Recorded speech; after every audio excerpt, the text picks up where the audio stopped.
Merhaba arkadaşlar, örgü kanalıma hoş geldiniz. Minik kız bebeklerimiz için kolay ve güzel tığ işi bir elbise yaptım. Bugün bu elbise anlatımını sizlerle paylaşmak istiyorum. Elbise hem çok kolay hem de güzel arkadaşlar. Bakın, model bu şekilde, herkesin yapabileceği bir model. Yakası da bakın bu şekilde, çok şık bir yaka yaptım. Arkadan düğmeli yaptım bu elbiseyi. Bebeğe giydirip çıkarması kolay. Elbise örgüsüne yakadan zincir yaparak başlıyoruz. Ben bugün bu elbise anlatımını 3-6 ay arası bebek ölçüsüne göre yapıyorum. Ama siz bu elbiseyi yeni doğan bebek için yapabilirsiniz. 1, 2, 3, 4, 5 yaş, her yaş çocuklarınız için yaparak kullanabilirsiniz. Tek yapmanız gereken bu yakadan zincir sayısını başlamak arkadaşlar. 0-1 yaş için benimle aynı sayıda başlayabilirsiniz. Yeni doğan bebek için yapmak istiyorsanız bu yaka arttırma sırasını benim yaptığımdan 1 veya 2 sıra önce bitirirseniz yeni doğan bebek için olur. Bu yaka arttırma sırasını 1 sıra fazla yaparsanız 6-12 ay arası çocuklarınız için olur. 2 sıra fazla yaparsanız 1-2 yaş arası çocuklar için olur. Ben bugün 3-6 ay arası bebek ölçüsüne göre anlatıyorum. Bel örgüsünün buraya kurdale taktım arkadaşlar. Siz bunu takmadan da kullanabilirsiniz. Elbise örgüsünde iplik olarak pembe renk iplik kullandım. Kullandığım iplik üzerinde 100 gram iplikte 330 metre var. Bu iplik bir yumak iplik bitti arkadaşlar. Son 3 sırayı ikinci yumak iplik ile kullandım. Beyaz renk iplik olarak da bakın bu ipliği kullandım.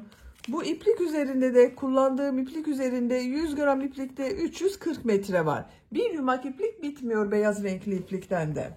Ben bugün bu renk iplikler ile yaptım. Siz bu elbise örgüsünü istediğiniz marka iplik ve renklerini kullanarak yapabilirsiniz.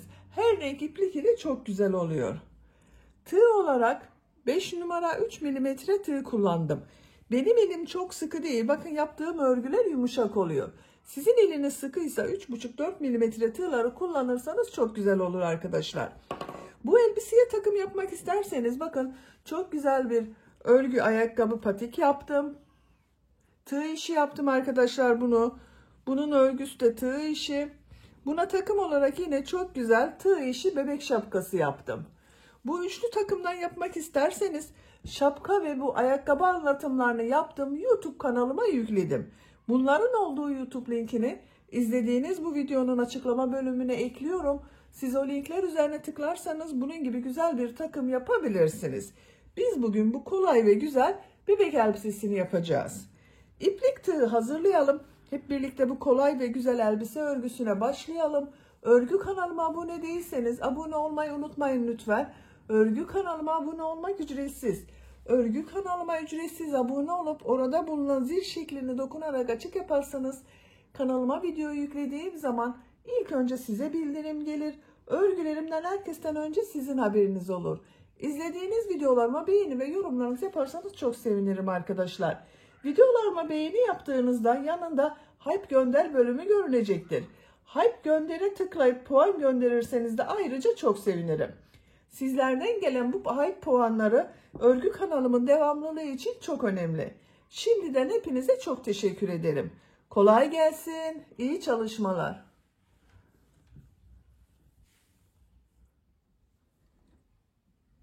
Örgüye yakadan zincir yaparak başlıyorum. Zincir yapmak için ilk ilmeği bakın şu şekilde yapıyorum.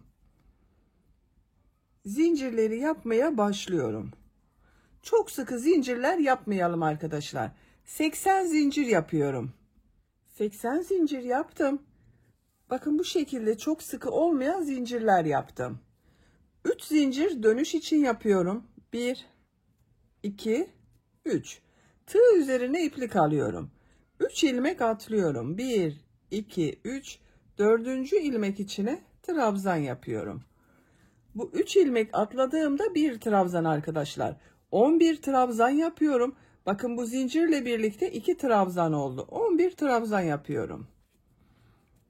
3, 4, 5, 6, 7, 8, 9, 10, 11. 11 trabzan yaptım. 2 zincir yapıyorum. Tığ üzerine iplik alıyorum. Bakın aynı ilmeği değil, yanında bulunan ilmeğe trabzan yapıyorum. Kol bölümü için 18 trabzan yapıyoruz.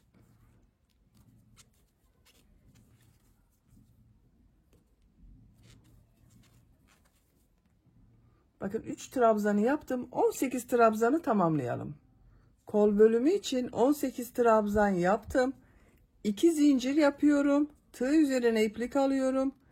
Diğer ilmek içine trabzan yapıyorum. Diğer ilmekleri de trabzan yaparak devam ediyorum. 22 trabzan yapalım.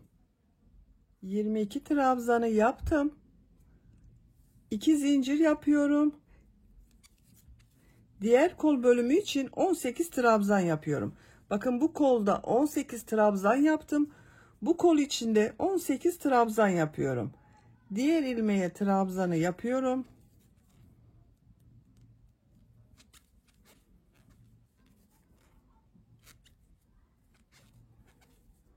On 18 trabzanı yapalım. Diğer kol içinde 18 trabzanı yaptım. 2 zincir yapıyorum. Tığ üzerine iplik alıyorum. İlk ilmek üzerine trabzan yapıyorum. Buraya da 11 trabzan yapıyorum arkadaşlar. Bakın buraya 11 trabzan yaptım. Burayı da 11 trabzan yapıyorum. 1 2 3 4 5 6 7 8 9 10 11 trabzan yaptım.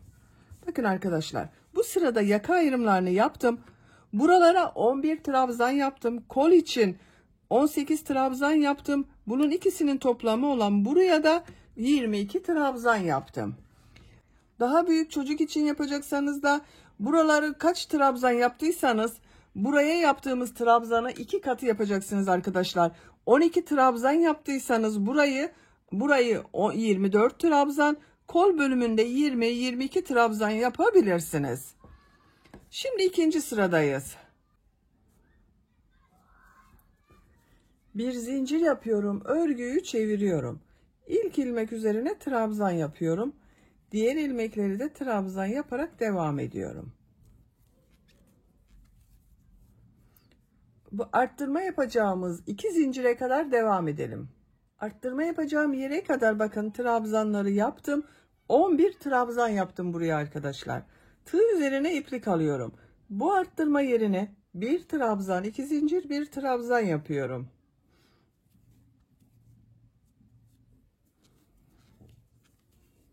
Bakın arttırmaları yaptım. Tığ üzerine iplik alıyorum. Diğer ilmeklere trabzan yaparak devam ediyorum.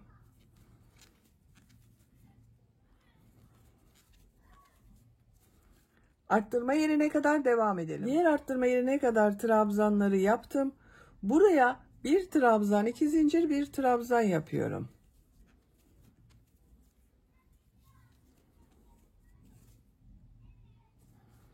Diğer ilmekler üzerine trabzan yaparak devam ediyorum.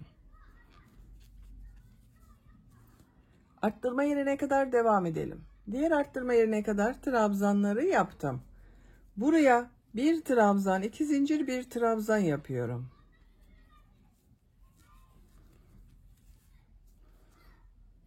İlmekler üzerine trabzan yaparak devam ediyorum. Buraya kadar devam edelim. Arttırma yerine kadar trabzanları yaptım. Buraya bir trabzan, 2 zincir, bir trabzan yapıyorum.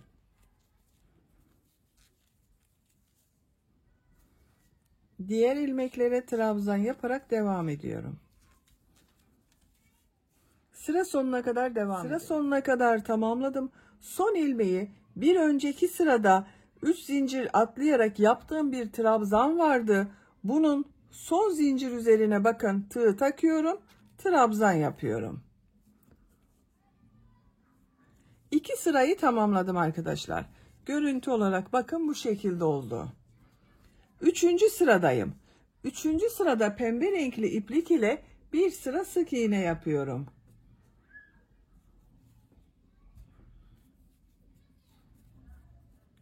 İlmek rengini pembe renkli yapıyorum. Bir zincir yapıyorum. Örgüyü çeviriyorum. İlk ilmek üzerine sık iğne yapıyorum. Diğer ilmeklere de sık iğne yapıyorum.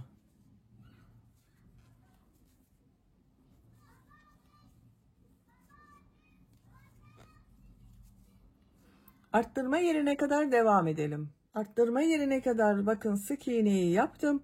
Buraya bir sık iğne, 2 zincir, bir sık iğne yapıyorum arttırma yerine.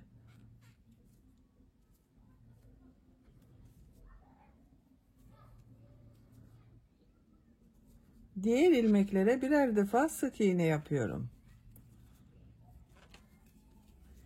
Diğer arttırma yerine kadar devam edelim. İlmekler üzerine sık iğne yaparak arttırma yerine kadar tamamladım. Arttırma yerine bir sık iğne, 2 zincir, bir sık iğne yapıyorum. Diğer ilmeklere birer defa sık iğne yapıyorum. Bu arttırma yerinde de bir sık iğne, 2 zincir, bir sık iğne yapalım. Diğer ilmeklere birer defa sık iğne yapalım. Sıra sonuna kadar tamamlayalım.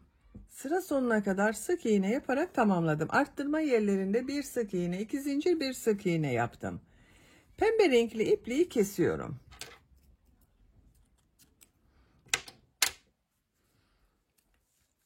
Dördüncü sıradayım. 4. sırada beyaz renkli iplik ile trabzan sırası yapıyorum. Bakın beyaz renkli ipliği burada bekletiyordum. Bu ilk ilmeğe tığı takıyorum. Beyaz renkli ipliği ilmek yapıyorum bakın burada. Bir zincir yapıyorum. Tığ üzerine iplik alıyorum. İlk ilmek üzerine trabzan yapıyorum. Diğer ilmeklere trabzan yaparak devam ediyorum. Trabzan sırası yapıyoruz. Arttırma yerine kadar devam edelim. Arttırma yerine kadar trabzanı yaptım. Bu arttırma zincirinin üzerine bir trabzan, 2 zincir, bir trabzan yapıyorum. Diğer ilmeklere birer defa trabzan yapıyorum. Bakın arkadaşlar. Arttırma yerlerinde bir trabzan, 2 zincir, bir trabzan yapalım. Diğer ilmeklere birer defa trabzan yapalım. Bu trabzan sırasını 2 sıra yapalım. Daha sonra tekrar pembe renkli sık iğne yapacağız arkadaşlar. 2 sıra beyaz trabzan sırasını tamamlayalım. 2 sıra trabzanı tamamladım arkadaşlar bakın. Bu arttırma yerlerinde yine bir trabzan, 2 zincir, bir trabzan yaptım. Pembe renk ile sık iğne yaptığım sıradayım. İlmek rengini pembe renkli yapıyorum. Bir zincir yapıyorum. Örgüyü çeviriyorum. Bak beyaz ipliği burada bekletiyorum. İlk ilmek üzerine sık iğne yapıyorum. Diğer ilmekleri sık iğne yaparak devam ediyorum.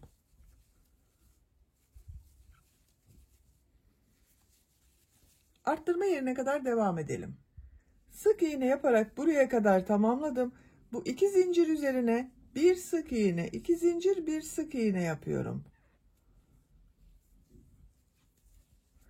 Diğer ilmeklere sık iğne yaparak devam ediyorum. Bakın arkadaşlar. Bir sık iğne, 2 zincir, bir sık iğne yaptım. Burada ve burada yine bir sık iğne, 2 zincir, bir sık iğne yapalım. Sıra sonuna kadar devam edelim. Sonraki sırada bu ipliği bak burada yaptığımız gibi üst ilmeğe alalım. Bak şu şekilde ilmek yapalım. Bir zincir yapıp trabzan sırası yapalım. 2 sıra trabzan sırası, bir sıra sık iğne yapıyorum. Arttırma yerlerinde hep bak bir trabzan, 2 zincir, bir trabzan, bir sık iğne, 2 zincir, bir sık iğne olarak yapıyorum. Yaka örgüsünü yapacak olduğunuz çocuğun büyüklüğüne göre arttırmalar yaparak tamamlayalım. Yaka örgüsünü her sırada arttırmalar yaparak yapacağım ölçüye göre tamamladım. Kaç sıra yaptığımı sayıyorum. Bak 3 sıra pembe renk iplik ile sık iğne yaptım. 2, 4, 6, 8 sıra beyaz renk iplik ile trabzan sırası yaptım. Santimetre olarak ölçüyorum. 9 santimetre yükseklik var. Benim yapacağım ölçü için bu yeterli. Siz biraz büyük olsun istiyorsanız 1 veya 2 sıra arttırmalara devam edebilirsiniz. Bak bu sırada bir sıra pembe renk iplik ile sık iğne yapıp bir sırada trabzan sırası 1-2 sıra devam ederseniz daha büyük ölçüde olur arkadaşlar. Açık olarak görelim, bakın bu şekilde. Bu sırada kolları gövdeden ayırıyorum. Örgüye artık gövdenin örgüsüyle devam ediyorum. Bir zincir yapıyorum, örgüyü çeviriyorum. İlk ilmek üzerine trabzan yapıyorum. Diğer ilmeklere trabzan yaparak devam ediyorum. Bu arttırma yaptığımız yere kadar devam edelim. Arttırma yapacağım yere kadar bak tamamladım. Bu arttırma yerine 2 trabzan yapıyorum.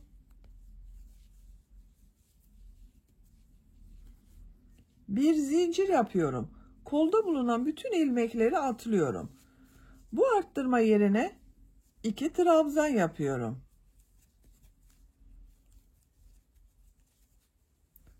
Diğer ilmeklere trabzan yaparak devam ediyorum.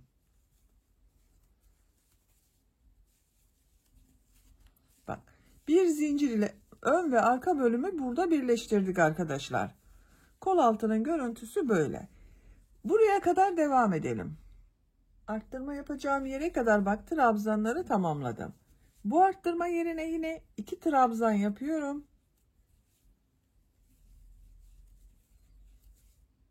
Bir zincir yapıyorum. Tığ üzerine iplik alıyorum. Kolda bulunan bütün ilmekleri atlıyorum.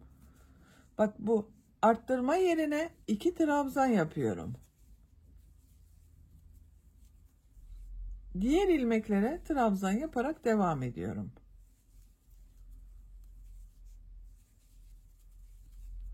Bak kol altının görüntüsü böyle arkadaşlar. Sıra sonuna kadar devam edelim. Sıra sonuna kadar tamamladım. Bu sırada kol bölümlerini gövde bölümünden ayırdık. Bak ön ve arka bölümü kol altında birleştirdik arkadaşlar. Bu sıra sonunda bulunan ilmek ile ilk ilmeği de birleştirerek artık örgüye tek parça şeklinde devam ediyorum.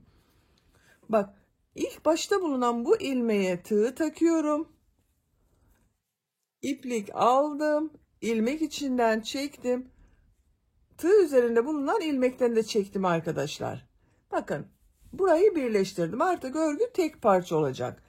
Trabzan sırasının şeklinin değişmemesi için yine örgüyü değiştiriyorum. Bakın yuvarlak oldu ama 2 zincir yapıyorum. Örgüyü çeviriyorum. Yine trabzan sırası yapıyorum. İlk ilmek üzerine trabzan yapıyorum. Diğer ilmeklere de trabzan yaparak devam ediyorum.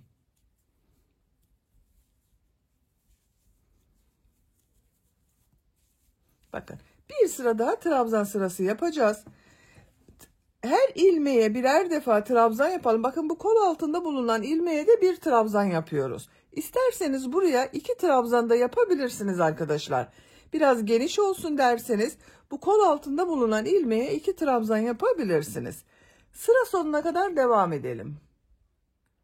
Sıra sonuna kadar trabzan yaptım.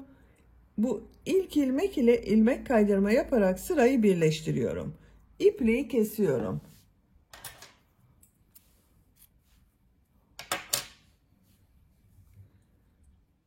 İlmek içinden çekiyorum. Bakın arkadaşlar trabzan sırasını bitirdim. Kol altında ben bir trabzan yaptım dediğim gibi siz 2 trabzan yapabilirsiniz. Şimdi elbisenin model bölümlerini yerleştiriyoruz.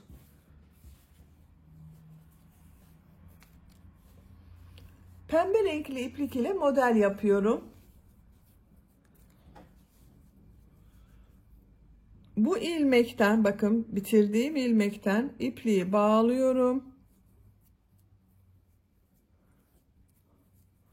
Buradan bir ilmek yapıyorum. Bir zincir yapıyorum. Aynı ilmeğe sık iğne yapıyorum. Bir zincir yapıyorum. Bir ilmek atlıyorum. İkinci ilmeğe 6 trabzan yapıyorum.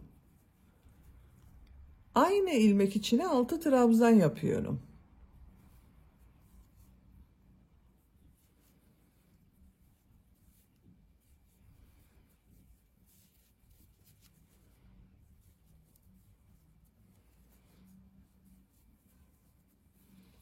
Bakın 6 trabzan yaptım. Bir zincir yapıyorum. Bir ilmek atlıyorum. Bu ilmeğe sık iğne yapıyorum. Bir zincir yapıyorum. Bir ilmek atlıyorum. İkinci ilmeğe 6 trabzan yapıyorum.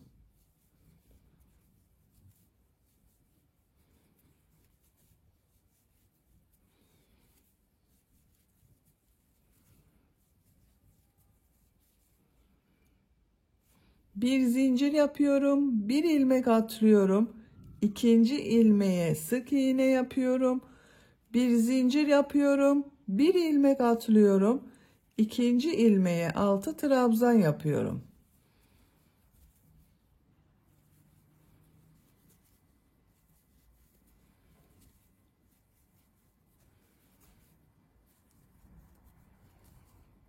Altı trabzan yaptım.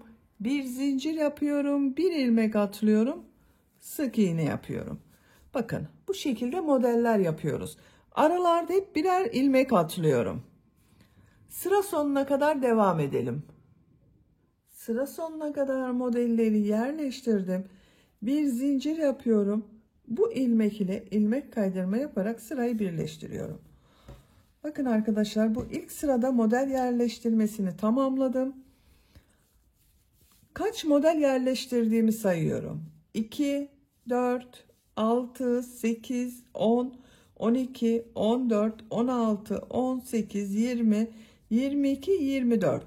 Benim bir sıra üzerinde 24 model oldu.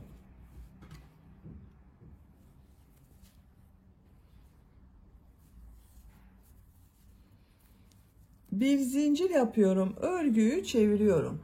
Bu sırada bu yaptığım 6 trabzanın ilk 3 trabzanı boşluktan alıp trabzan yapıyorum. 2 zincir yapıyorum.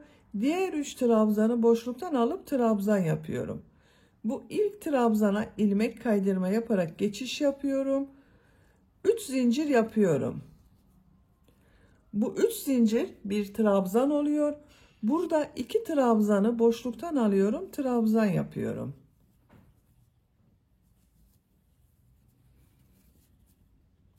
İki zincir yapıyorum. Burada 3 trabzan var. Bunları boşluktan alıyorum, trabzan yapıyorum. Bakın şu şekilde tığı trabzan boşluğuna takıyorum, trabzan yapıyorum. Tığı şu şekilde trabzan boşluğuna takıyorum, trabzan yapıyorum. Bakın burada kabarık görüntü elde ediyoruz arkadaşlar. Boşluktan alarak yaptığımız için. Tığ üzerine iplik alıyorum. Diğer modelde yine 3 trabzanı boşluktan alıyorum. Trabzan yapıyorum.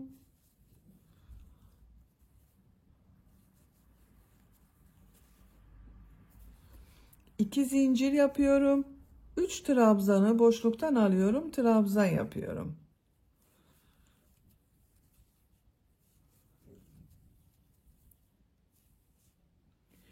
Bir model daha yapalım. 3 trabzanı boşluktan alıyorum, trabzan yapıyorum.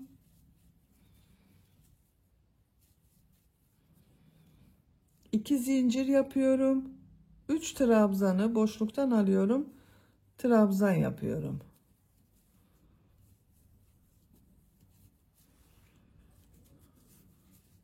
Bakın arkadaşlar, modelin düz tarafının görüntüsü bu şekilde.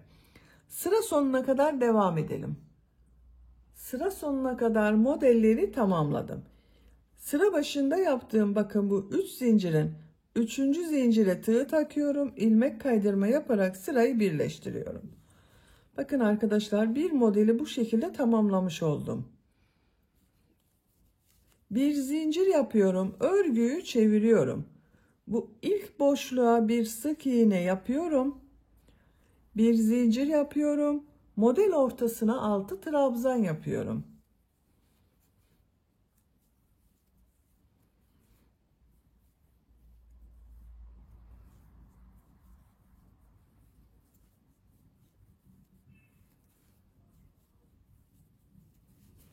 Altı trabzan yaptım. Bir zincir yapıyorum. Bu iki model ortasında boşluk var. Buraya bir sık iğne yapıyorum. Bir zincir yapıyorum. Diğer model ortasına 6 trabzan yapıyorum.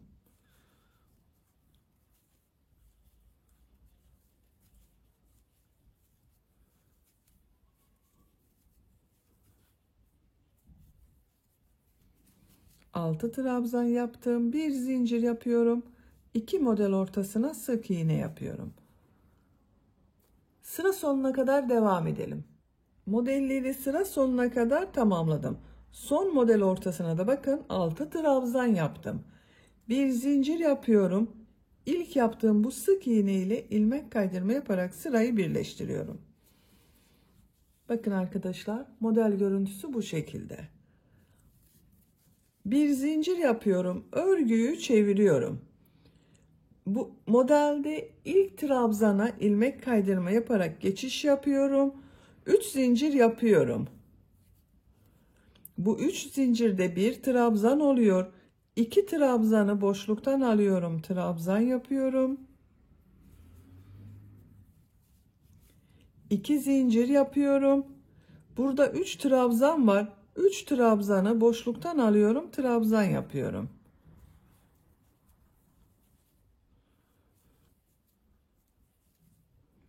Tığ üzerine iplik alıyorum. Diğer modelde 3 trabzanı boşluktan alıp trabzan yapıyorum.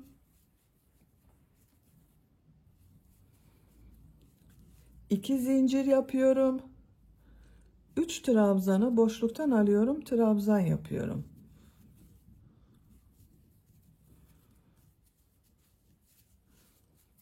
Bakın bu şekilde. Sıra sonuna kadar devam edelim. Sıra sonuna kadar modelleri yaptım. İlk ilmek ile bakın. Sıra sonuna kadar modelleri yaptım. İlk ilmek ile ilmek kaydırma yaparak sırayı birleştiriyorum. Bir zincir yapıyorum. Örgüyü çeviriyorum. Bakın bu iki model ortasındaki boşluğa bir sık iğne yapıyorum. Bir zincir yapıyorum. Model ortasına 6 trabzan yapıyorum.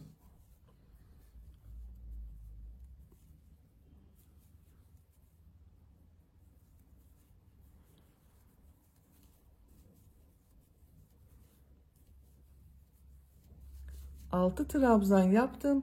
Bir zincir yapıyorum. İki model ortasına sık iğne yapıyorum. Bir zincir yapıyorum. Diğer model ortasına 6 trabzan yapıyorum.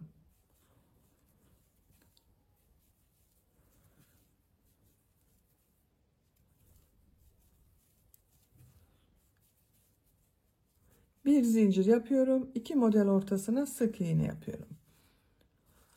Sıra sonuna kadar devam edelim. İlmek kaydırma yapalım. Birleştirelim. Bir sonraki sırada bu boşluktan alarak yaptığımız trabzanları yapacağız.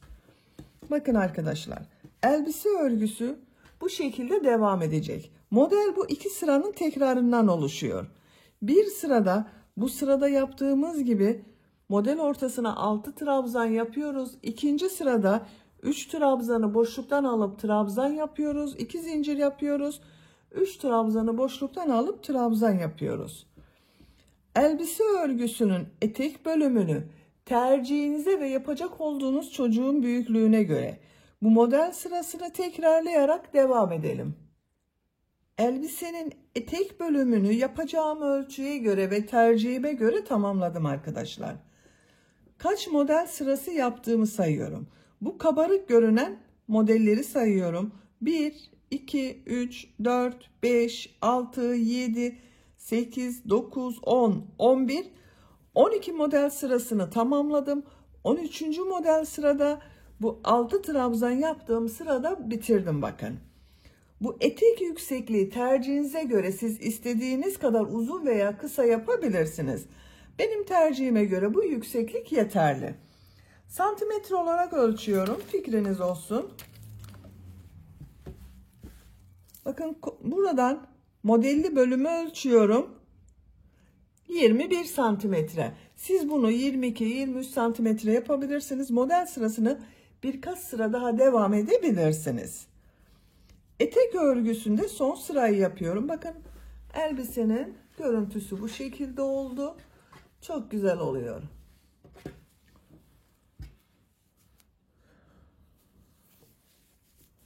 En son ilmek kaydırma yaparak bakın sırayı birleştirdim.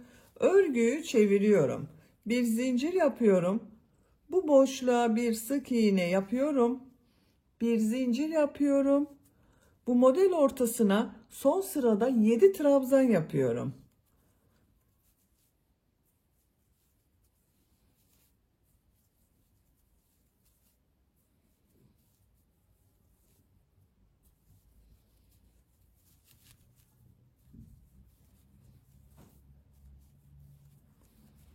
Yedi trabzan yaptım. Bir zincir yapıyorum. 2 model ortasına sık iğne yapıyorum. Bir zincir yapıyorum. Diğer model ortasına 7 trabzan yapıyorum.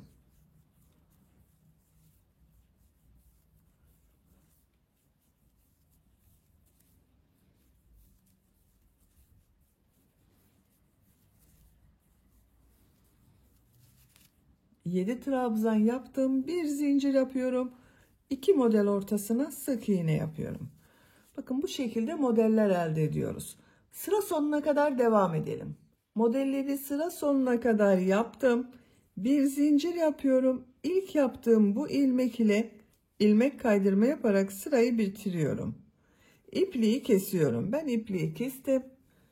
İlmek içinden çektim. Bakın etek ucunun görüntüsü bu şekilde oldu.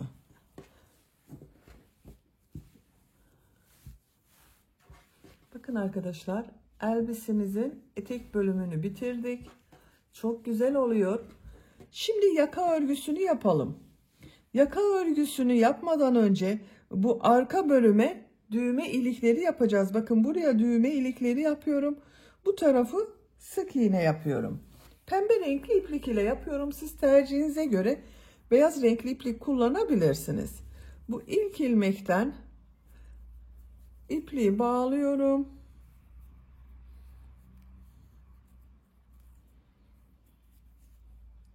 Buradan bir ilmek yapıyorum.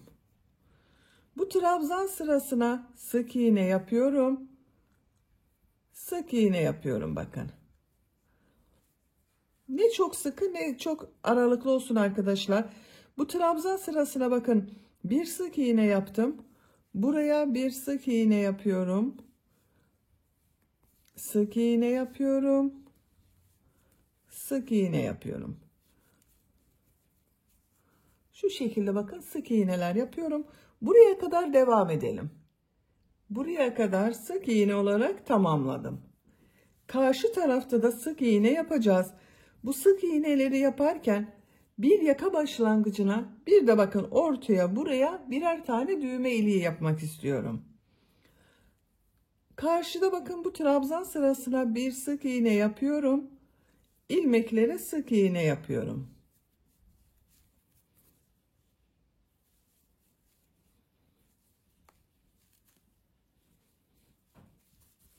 Bakın bu ilmeğe düğme iliği yapmak için bir sık iğne yapıyorum. Düğme iliği için 7 zincir yapıyorum.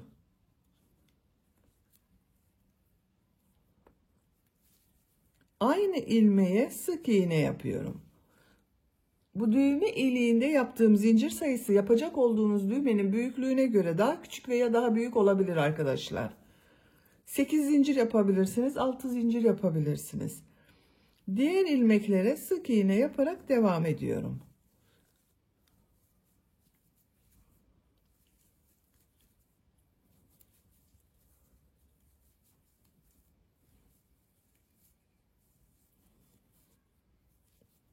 Bakın bir diğer düğme iliğini de buraya yapıyorum.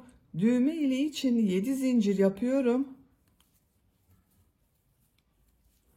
Aynı ilmeğe sık iğne yapıyorum. Yaka başlangıcındaki ilmeğe bir sık iğne yapıyorum. Bakın 2 düğme iliği yaptık buraya. Şimdi yaka çevresinde minik pıtırcık modelleri yapıyorum. İkinci ilmeğe bir sık iğne, 2 zincir, bir sık iğne yapıyorum. Bir ilmek atlıyorum. Bir sık iğne, 2 zincir, bir sık iğne yapıyorum. Bir ilmek atlıyorum. İkinci ilmeğe bir sık iğne, 2 zincir, bir sık iğne yapıyorum. Bir ilmek atlıyorum. Bir sık iğne, 2 zincir, bir sık iğne yapıyorum.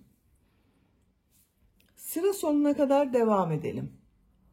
Yaka çevresinde pıtırcık modelleri yaparak sıra sonuna kadar tamamladım.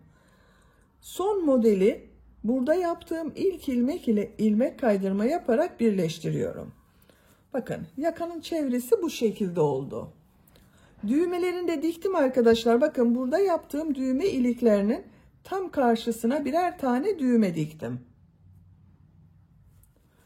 Yakayı burada bitirmiyorum. Şimdi bu yaka çevresinde bu etek ucunda yaptığım modellerden yapıyorum. Modelleri yapmak için ilk önce yuva bölümlerini oluşturacağız. Kafesler yapacağız. Bakın bir zincir yapıyorum. Örgüyü çeviriyorum. Yaka çevresinde bakın şu ilmek var. Bu ilmeğe ilmek kaydırma yaparak geçiş yapıyorum. 3 zincir yapıyorum. Bu bir ilmeği atlıyorum. İkinci ilmekte bakın şu ilmeğe sık iğne yapıyorum. 3 zincir yapıyorum. Bakın bir ilmek atlıyorum. İkinci ilmeğe şu şekilde tığ takıyorum. Bakın tekrar gösteriyorum. Şurada bir ilmek var. Bu ilmeğe tığ takıyorum. Sık iğne yapıyorum. 3 zincir yapıyorum. Bir ilmek atlıyorum. İkinci ilmek üzerine bakın şuraya sık iğne yapıyorum. 3 zincir yapıyorum. Bir ilmek atlıyorum. İkinci ilmeğe şu şekilde sık iğne yapıyorum. Bakın şöyle kafes modelleri yapıyoruz. Sıra sonuna kadar devam edelim. Sıra sonuna kadar tamamladım. Bakın üst zincirden oluşan kafesler yaptık. Kaç kafes örgüsü yaptığımı sayıyorum. 2, 4, 6, 8, 10, 12, 14, 16, 18, 20, 22, 24, 26, 28, 30, 32, 34, 36, 37 kafes örgüsü var arkadaşlar. Bu kafes sayılarının tek sayı olması gerekiyor. Çift sayı olursa bir sonraki sırada yaptığımız modeller denk gelmez. Tek sayı olması gerekiyor bunun. 33, 35, 37, 39 veya 29 gibi. Yaptığınız büyüklüğe göre bu sayı istediğiniz gibi ayarlama yapabilirsiniz. Ama tek sayı kafes yapmanız gerekiyor. 3 zincir yapıyorum. Bakın örgüyü bu şekilde çeviriyorum. Tığ üzerine iplik alıyorum. Bu kafes üzerine 3 trabzan, 2 zincir, 3 trabzan yapıyorum. Bu yaptığım 3 zincirde 1 trabzan. Buraya 2 trabzan yapıyorum. 2 zincir yapıyorum. 3 trabzan yapıyorum.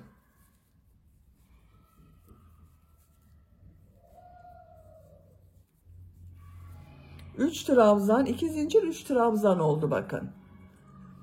Tığ üzerine iplik alıyorum. Bu bir kafesi atlıyorum. İkinci kafes üzerine 3 trabzan, 2 zincir, 3 trabzan yapıyorum.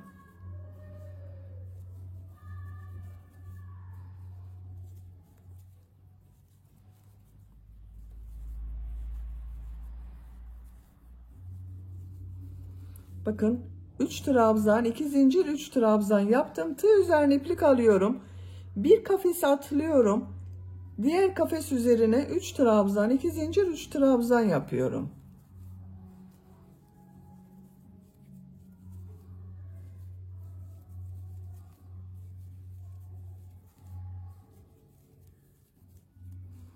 Bakın bu şekilde modeller yapıyoruz.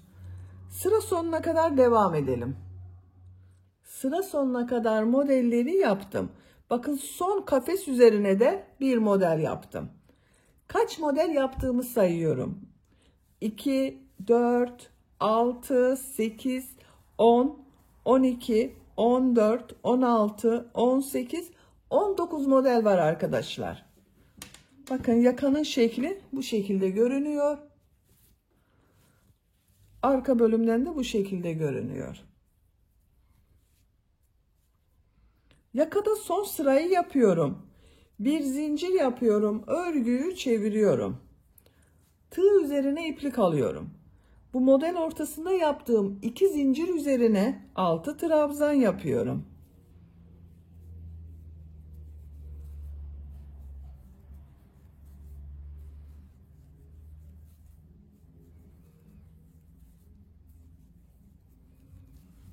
Bir zincir yapıyorum.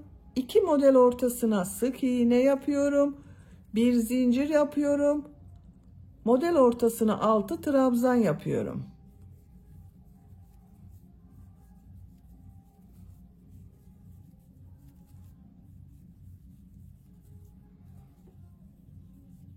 Bir zincir yapıyorum. 2 model ortasına sık iğne yapıyorum. Bir zincir yapıyorum. Model ortasına 6 trabzan yapıyorum. Bakın bu şekilde modeller yapıyoruz. Sıra sonuna kadar devam edelim. Sıra sonuna kadar tamamladım. Son model üzerine de bakın 6 trabzan yaptım. Zincir yapmadan burada yaptığım 3 zincirin bakın 3. zincire tığ takıyorum. İlmek kaydırma yaparak birleştiriyorum. İpliği kesiyorum. İlmek içinden çektim. Bakın yaka örgüsünü bitirdim. Yakanın görüntüsü bu şekilde oldu. Bakın arkadaşlar çok güzel oldu.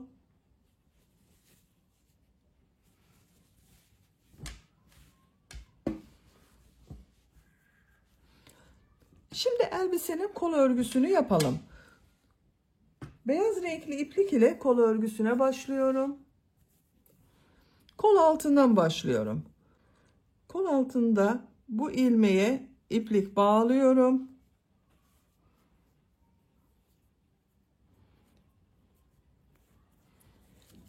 Bir ilmek yapıyorum. Trabzan sırası yapıyorum arkadaşlar. Bakın tığ üzerine iplik alıyorum. Bu arttırma yerine bir trabzan yapıyorum. İplik ucunu da içinde tutuyorum. Diğer ilmeklere birer defa trabzan yapıyorum.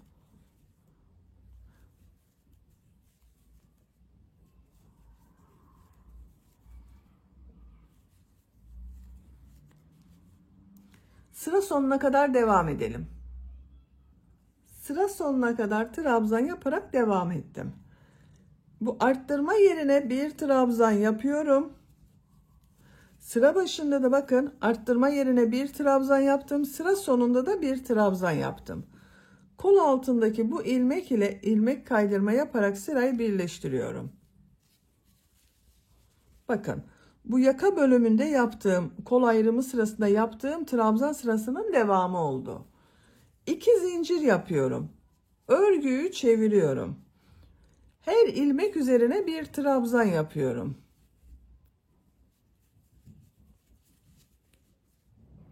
Arttırma veya eksiltme yapmıyorum arkadaşlar. Sıra sonuna kadar devam edelim. Sıra sonuna kadar tamamladım. Sıra başında yaptığım bu 2 zincir ilmeği ile ilmek kaydırma yaparak sırayı birleştiriyorum. Eksiltme veya arttırma yapmadım arkadaşlar. Bakın aynı sayıda devam ettim. 2 zincir yapıyorum. Örgüyü çeviriyorum. Örgüyü çevirerek örüyorum arkadaşlar kol örgüsünü. Bu yaka bölümüyle farklı olmasın diye ben çevirerek örüyorum. Siz tercihinize göre çevirmeden yuvarlak olarak da devam edebilirsiniz. Ama o zaman bu yaka bölümüyle kol örgüsü arasında farklı bir görüntü oluşuyor. Ben onu önlemek için örgüyü çevirerek örüyorum. Örgüyü çevirdim. Her ilmek üzerine trabzan yapıyorum.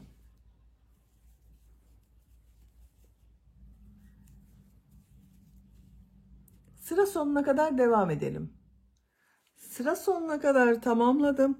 İlk ilmek ile ilmek kaydırma yaparak birleştiriyorum. 2 zincir yapıyorum. Örgüyü çeviriyorum. Yine her ilmek üzerine trabzan yapıyorum.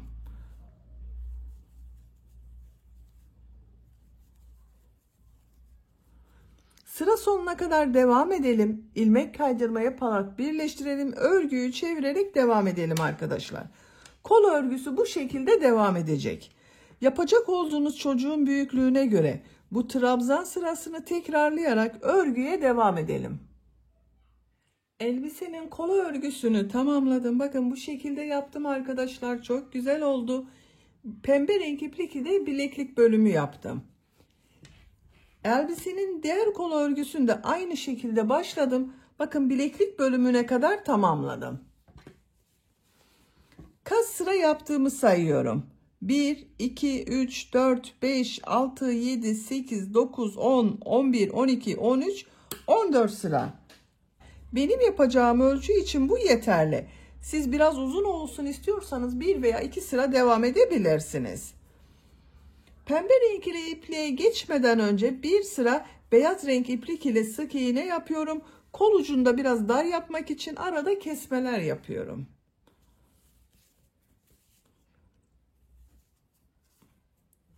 Bir zincir yapıyorum. Örgüyü çeviriyorum bakın. Sık iğne yapıyorum. 2 ilmeği birlikte alarak kesme yapıyorum. Şu şekilde tığ takıyorum. İkinci ilmeğe tığ taktım, iplik aldım. Tığ üzerinde 3 ilmek var. Üçünü bir defada çekiyorum. 3 sık iğne yapıyorum.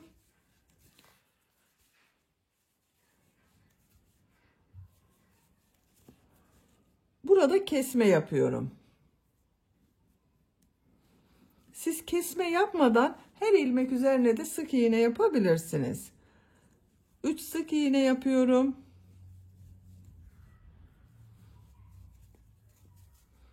Kesme yapıyorum. 3 sık iğne yapıyorum. Sıra sonuna kadar devam edelim. Sıra sonuna kadar tamamladım. İlk ilmek ile ilmek kaydırma yaparak birleştiriyorum. İpliği kesiyorum. İlmek içinden çektim. Bakın bir sıra sık iğne sırası yaptım. Arada kesmeler yaptım. Kol ucu biraz dar oldu. Şimdi bu pembe renk iplik ile bileklik bölümünü yapacağız.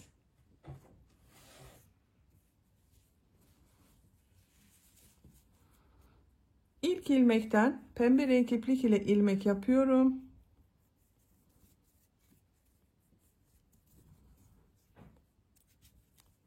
Sık iğne sırası yapıyorum. Her ilmeğe bir sık iğne yapıyorum. Bu sırada kesme veya arttırma yapmıyoruz. Her ilmek üzerine bir sık iğne.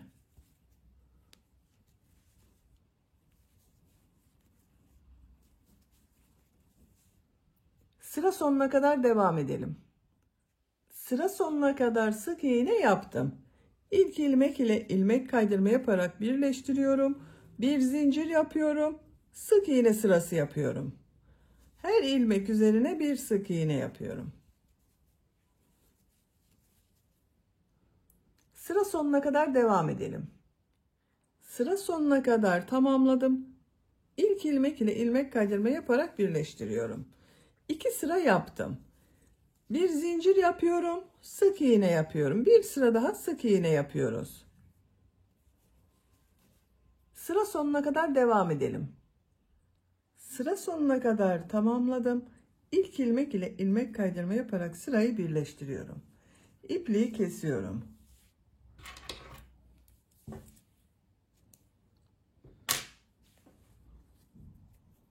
Bakın kol örgüsünü bitirdim.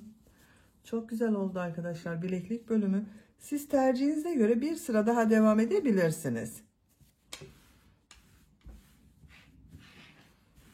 Elbisenin örgüsünü de tamamladım. Artık bakın elbiseyi bu şekilde kullanabiliriz. Ama ben bel örgüsünün buraya kurdale takmak istiyorum. Beyaz renkli bir kurdale takıyorum. Siz tercihinize göre bu şekilde bir dantel takabilirsiniz. Pembe renkli kurdale takabilirsiniz veya ip kordonlar hazırlayarak takabilirsiniz. 2 katlı yapıyorum, ince bir kurdale. Orta noktadan başlıyorum. Bakın şu şekilde tığ yardımıyla çekiyorum. Şu 3 trabzanın, bakın 2 trabzanı tığ üzerinde, bir trabzan altta kalıyor.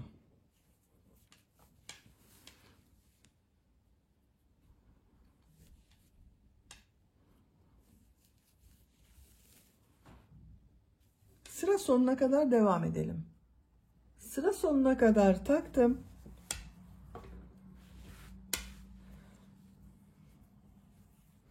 Şu şekilde bağlıyorum. Bebeğinizin beline göre ayarlama yapabilirsiniz bunu.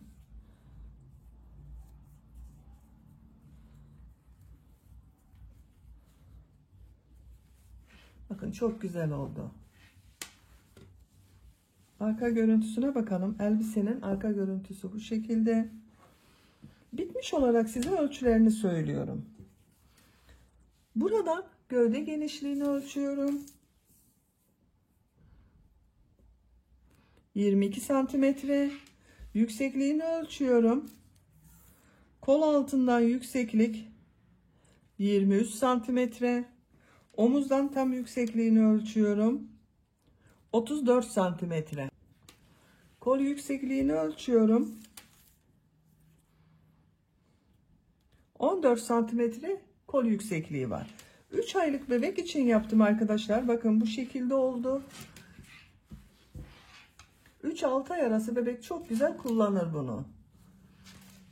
Beni dinlediğiniz ve izlediğiniz için hepinize çok teşekkür ederim. Örgü kanalıma abone değilseniz abone olmayı unutmayın lütfen. Örgü kanalıma abone olmak ücretsiz. Örgü kanalıma ücretsiz abone olup orada bulunan zil şeklini dokunarak açık yaparsanız kanalıma video yüklediğim zaman ilk önce size bildirim gelir. Örgülerimden herkesten önce sizin haberiniz olur. İzlediğiniz videolarıma beğeni ve yorumlarınızı yaparsanız çok sevinirim arkadaşlar. Sizlerle yeni örgülerde görüşmek dileğiyle. Hoşça kalın, sevgiyle kalın.